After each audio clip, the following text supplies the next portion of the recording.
Good morning, students. Now, let's come to next topic of chapter 5, the age of industrialization, market for goods. So it was the time of industrialization. We have been discussing the industrialization, how it influence and how was the result on the world economy and in different economies, European countries and the colonies. So here, market for goods.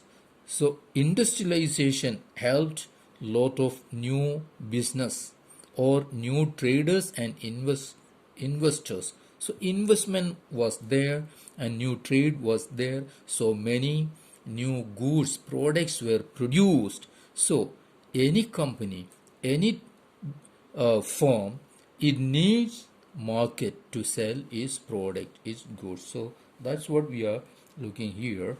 During this time, we have been looking that in the colonies, especially that's in India, how the products were sold and how Indian investors and the British investors and traders, how did they do their trade and prosper, that we have been looking. Now, see, one way in which new consumers are created is through advertisements, that we know.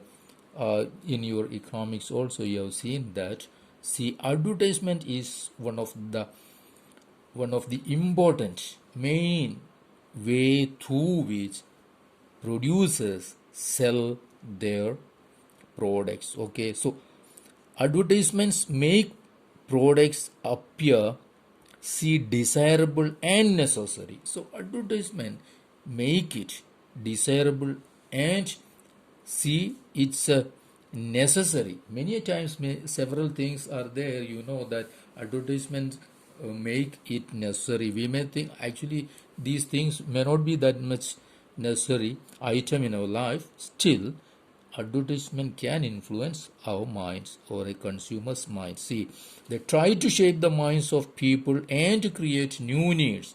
When needs are not there, still they can see, make or produce or shape new or create new needs. Today we live in a world where advertisements surround us, right? They appear in newspapers, magazines, hoardings, street walls, television screens, everywhere. Anywhere you look around you, you may see hundreds of advertisements, ads about several things that we use daily. Okay, if we look back into history, we find that from the very beginning of the industrial age, advertisements have played a part in expanding the markets for products and in shaping a new consumer culture.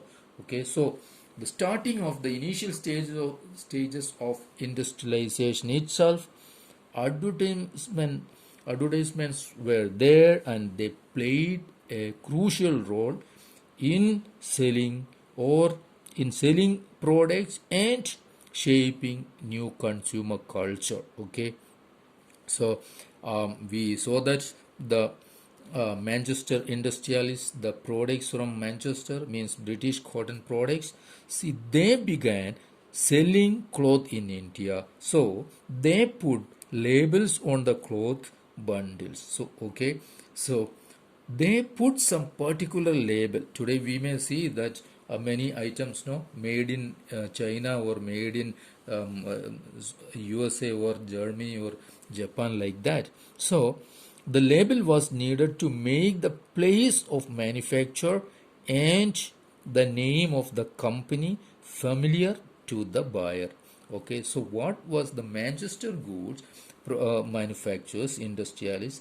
They wanted to see mention the company's name as well as the place name. Okay, so there are several companies its name, like Panasonic or any other.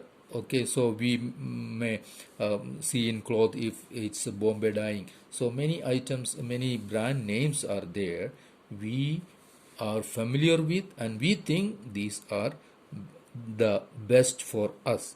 Okay, so the label was also to be mark of quality. So these labels always it says or it was a mark of quality. Okay, when buyers saw made in Manchester written in bold on the label, they were expected to feel confident about buying clothes. Okay, when the Manchester goods were there, means cotton items, clothes were there in the market, and once they see made in Manchester, then they were confident. So that was the place of a um, product, okay, from where it is manufactured. The place also was very important. Today we see Chinese goods as not inferior goods, cheap but inferior. We see that, or we know we otherwise goods from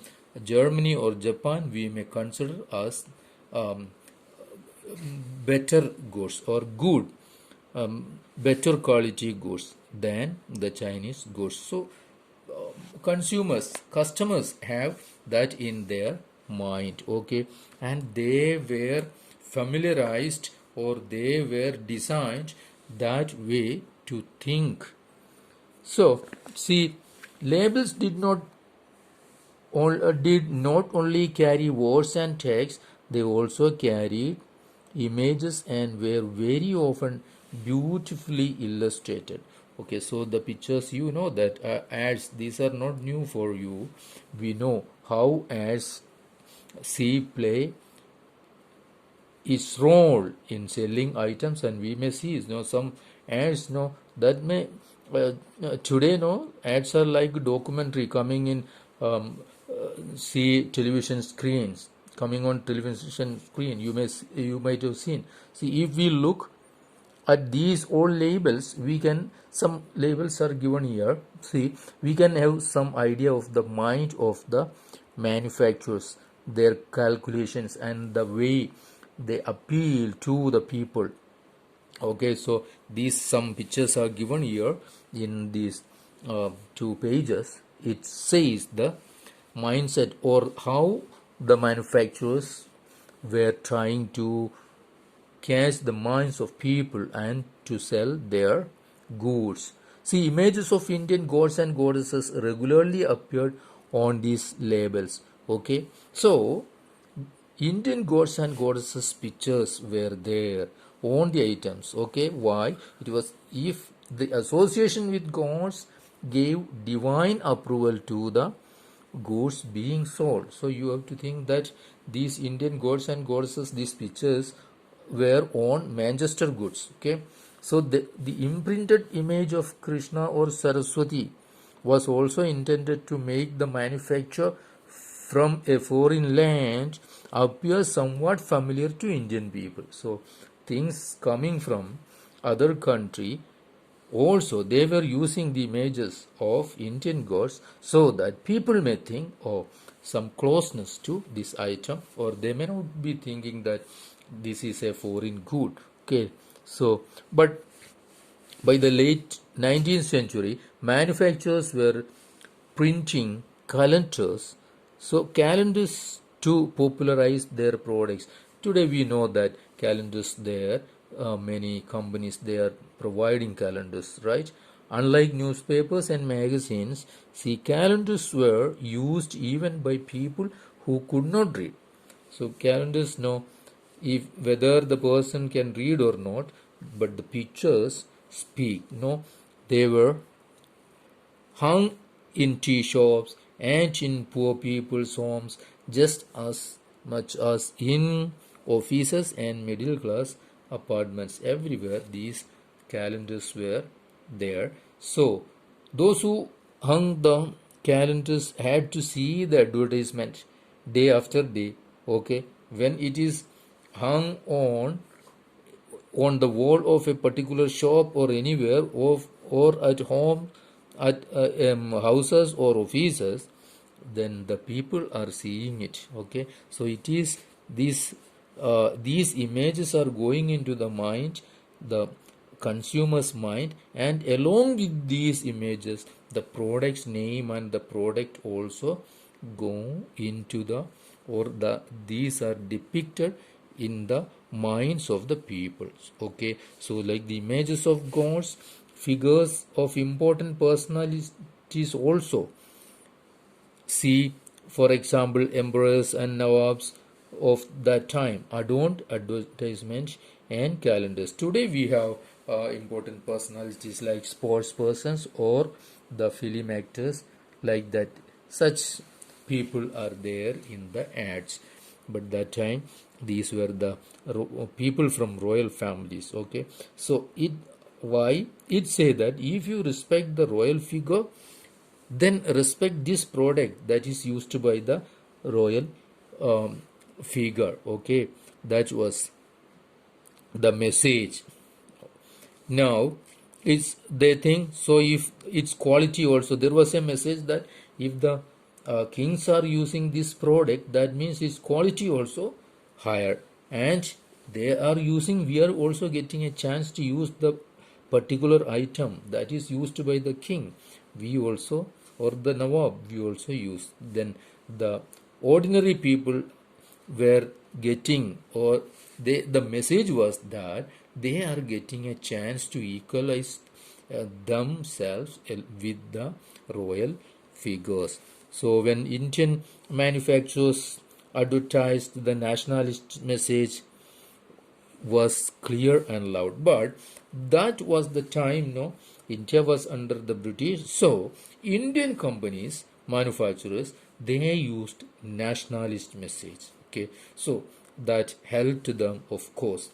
If you care for the nation, then buy products that Indians produce. Okay, you know, these days after this government came, many companies are also telling us, no, these days if you listen carefully or watch carefully the advertisement, many ads are telling it is, this item is produced in India, Indian company produced, not foreign company. So you have to buy, be an Indian, and be proud of being an Indian and using Indian materials. Like this ads coming these days today.